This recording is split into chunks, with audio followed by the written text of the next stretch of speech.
today's article and video, we're talking about 11 tips for avoiding the spam filter with email marketing. We will also be talking about the dreaded promotions tab, which is like purgatory, in my opinion, for your emails. It's not quite as bad as spam, but it's a lot less visibility than actually getting into someone's inbox. Hi, my name is Matt Ackerson. I am the founder and CEO of AutoGrow.co, in case you don't already know.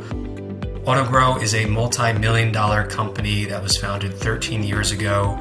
We are a team of over 53 people and growing, and we help agencies and marketers to scale their operation. We provide software where agencies and marketers can just delegate all their digital marketing and their clients' digital marketing tasks with confidence and no need to deal with the typical hiring headaches. So let's get into today's article, 11 tips for avoiding the spam filter with email marketing. So the first question from Landon, who is one of the amazing copywriters working at AutoGrow and who has co-authored the article that is linked to with this video. First question is, what are the biggest reasons marketing emails end up marked as spam? Well, I think a lot of people are going to relate to this because it's the same reasons that you probably find yourself unsubscribing or marking other emails as spam. First off is you might not remember that you actually subscribed in the first place. Likely the reason you don't remember is because you just subscribed because maybe you read one article out of several and you're like, oh, well, maybe I want to hear more about this. But just any follow-up content just kind of fell on deaf ears because it wasn't the same level of quality or it wasn't the same level of relevance. And so you kind of forget about it until you see another email from them and you say, what is this? I never subscribed to this. And you just unsubscribe because you don't remember subscribing. And in some cases, you're going to be right because for a lot of marketers still, unfortunately, they will just buy email lists or email lists will be shared and you didn't opt in to receive those emails and you're just getting them and it is spam and it deserves to be put into spam. The second or third, depending on how you're counting it, most common reason is that the email, although you may have opted in and you remember opting in, it's just not relevant to you. It's not relevant in terms of what you're looking to achieve anymore, your problems and challenges that you are working on overcoming as far as, your business and growth. It just doesn't align as much anymore. Or maybe you feel that you've learned what you need to learn. And so in terms of the relevance factor, it falls out of favor and that's it. And you're going to unsubscribe or you're going to mark it as spam. And finally, the most common reason why people will unsubscribe is because you may be asking something from them that they just don't want to give. And this kind of ties into the relevance factor as well, because if you are making people a pitch for your products or your service, even if they've been on your email list for a while, there's a good chance that for some of them it will be relevant and they'll take action. But for a lot of others who may mark it as spam, triggering potentially your other future emails to be more likely marked as spam, not just for them, but for other people, well, you have to consider who are you asking and what are you asking them for, and does it matter? Is it relevant? Did this person visit your pricing page or did they not? In which case, maybe you shouldn't be asking for the sale at that point. Second question, how can you prevent your emails from being marked as spam in terms of copy and content? Well, some of the best tips I can give you are solve a specific problem with each email. Know exactly what your objective is in terms of communicating to your reader and in what way are you offering clear value towards solving that specific problem. You don't want to beat around the bush here. You don't want to be long-winded. You don't want to be exercising unnecessarily obvious sales tactics where people are going to be like, all right, let's get to the point. Don't beat around the bush. Get to the point. Give the value, all right? If you're able to do what I'm talking about, which is usually marketers who are effective at this, what they're doing is in leading up to whatever the point is, they're building anticipation and they are sort of getting like a GPS lock on the reader's desire. And that's the reason why they keep on reading, because they have a need, a desire for whatever it is being offered. And that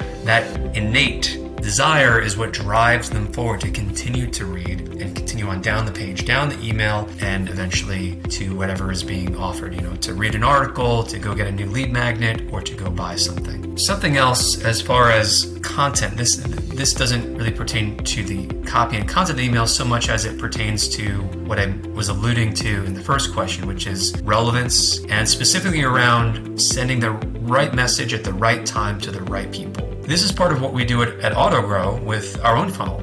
We have a segmented portion of our list where we know who has visited our pricing page and who hasn't. And we target those people with messages that are more relevant to that stage that they're at in the funnel, where they have taken some action to indicate that they might be interested in and or considering what AutoGrow can do for them and for their agency or business. And as far as sending at the right time, you really just have to test this to know.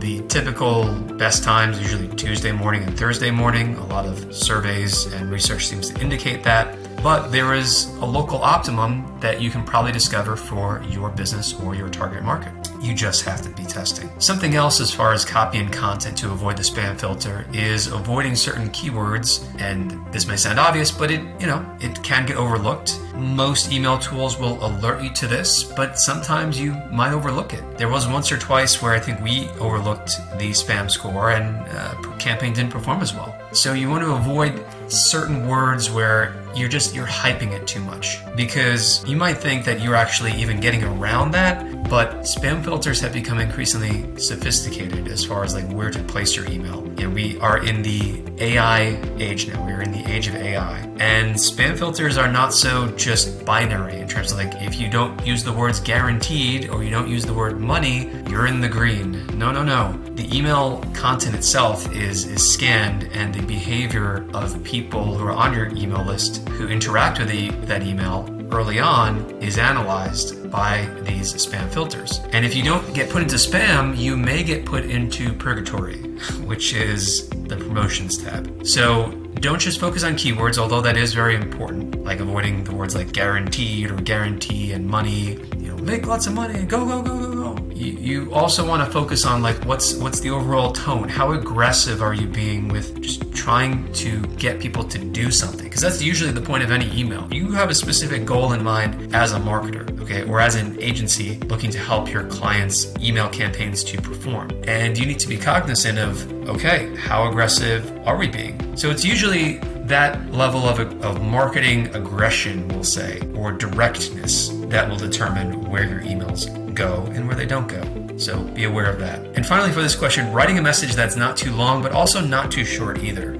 This one is short email messages that look like they were sent from a person. They can work, but it's kind of weird because you have to, according to the US CAN spam law, you have to give people that unsubscribe option at the bottom. And then if people scroll down and see, because they might think, oh, hey, like this looks like an email that a human sent manually. Let me reply to this. But then if they scroll down and they see the unsubscribe, they're like, that's weird. Was this actually an automated email? And then they might feel a little duped. So generally what I would encourage you to do is like, if it's a marketing email, present it like a marketing email. Like, don't try to make it seem like, oh, like, look, a human just dashed off these couple of sentences to you. And no, because those by themselves, just being so short, can go straight to spam or be more likely to be sent straight to promotions. So don't write your emails too long, not too short either.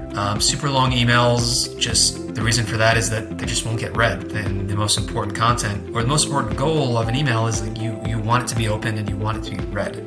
So you want to go for the happy medium and give people enough so that they get the value, but not too much where they actually have to work hard to receive the value. Third, how can you prevent emails from being marked as spam in terms of automation and other technical elements? Well, as mentioned earlier, you want to avoid certain keywords. That's how spam filters still work to this day, but there's a lot more AI, machine learning involved, especially with the bigger email inbox companies like Gmail in particular. And so you want to pay attention to any spam score that you may get from tools like ActiveCampaign when you are in the midst of preparing your email content to be sent.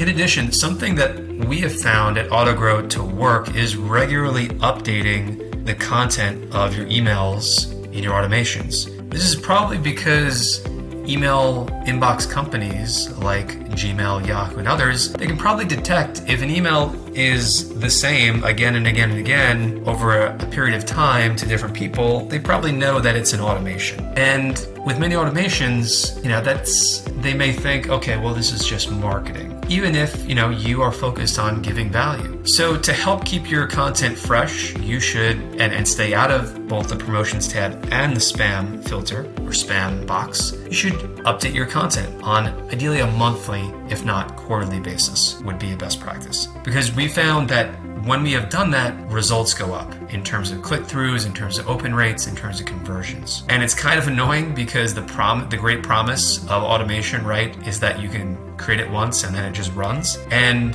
that can work, but over time, it's ideal and you'll have the best reputation with the inboxes and with your audience if you continue to improve and keep things up to date. Because that's also a reason why people will just, and spam filters will just put you in there, is because you might say, oh, well, the year is 2003, and if it's 2023, people are going to be like, oh, well, this automation isn't relevant anymore. I'm just going to stop reading right now. Are there any misconceptions about the spam filter? And is there anything people can do to avoid the spam filter that doesn't actually matter? One point I'll say about this, in my opinion, is that leaving off the double opt-in mechanism, I think is a lot of marketers who still do this think that, oh, well, it's just going to result in a much higher quality email list. And it can, because by definition, you're making it more difficult for people to get onto your email list. People have to take that extra step. They have to remember. They can't opt in, forget about it, and then a day later, they come back to their email inbox and they see, oh, hey, click this link to confirm.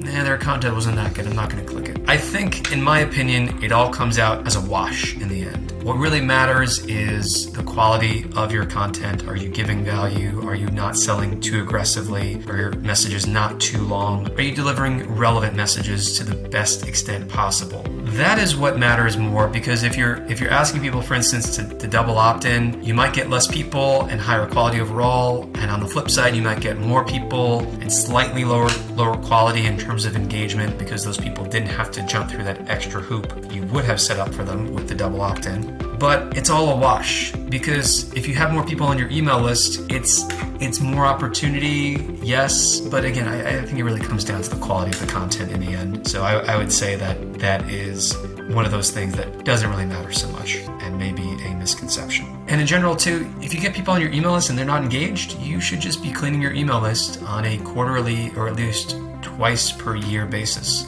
And people, if they're engaged, if they're interested, they will click the opt-in link at that point. Plus, it shows that you value your content and you want to keep your email list as high quality as possible. Last question. In a more general sense, what makes a good marketing email that doesn't feel like spam? Simply put, it educates in easy-to-read words and it entices or entertains. So you want to use a tool called Hemingway app.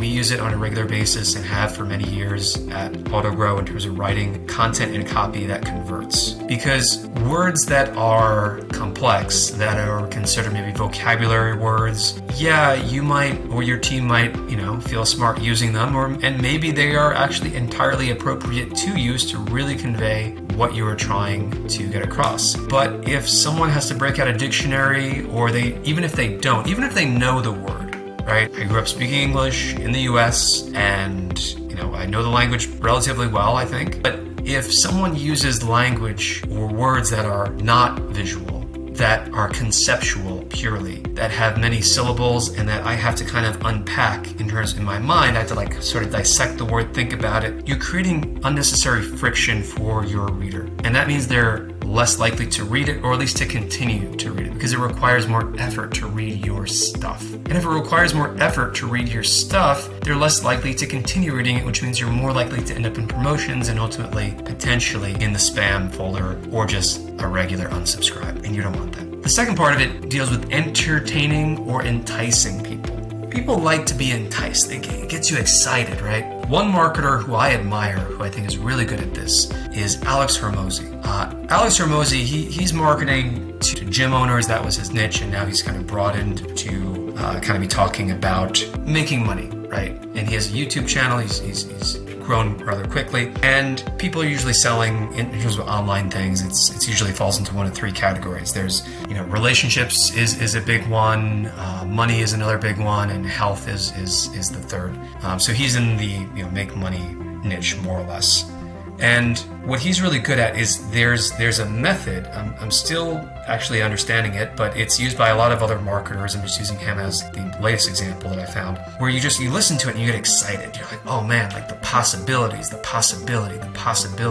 As a tactical example of what I mean, he even says to that effect, you just have to realize you're only one or two decisions away from completely changing your business or changing your life. And it's like, wow, like that's exciting. That's an exciting thought. And you get hyped up, you get pumped up. You want to go and execute on what he's saying because it sounds credible. It sounds legit. It sounds based on data and some research. So that's what is meant by enticing. It's, in other words, the way to put it would be anticipation. People, we like to anticipate things. Why do we binge watch all these shows on Netflix or on any channel, AMC, History Channel, HBO, whatever it is? Why? Because we are anticipating that next step. What is going to happen? We're hooked. We're excited. We're looking forward to it. We're living in the future, in the present. We have that emotion. We're hooked. And entertain because it's engaging. Maybe it's something as simple as there's colorful graphics and there's sarcasm baked in there, and maybe some other form of entertainment. So, but it has to at least be enticing or entertaining, and it has to be easy to digest. Okay. So, what are your thoughts on this video? Did you learn something that you didn't think about before? Did I help you to think about something in a new light as far as avoiding the spam filter? And in fact, if you are watching this on YouTube and you want all 11 tips, click the link to the full article below. Do hit that subscribe button. If you're watching this on our blog, or if you're watching this on YouTube, consider subscribing to our email list, and we will do our best to send you very relevant content. We actually have a survey funnel where we ask you what exactly you want to learn more about and a little bit about who you are. Are you an agency? Are you a startup? Are you a SaaS company? And so on and so on. And we do our best to send you relevant content based on who you are and where you are at. So check us out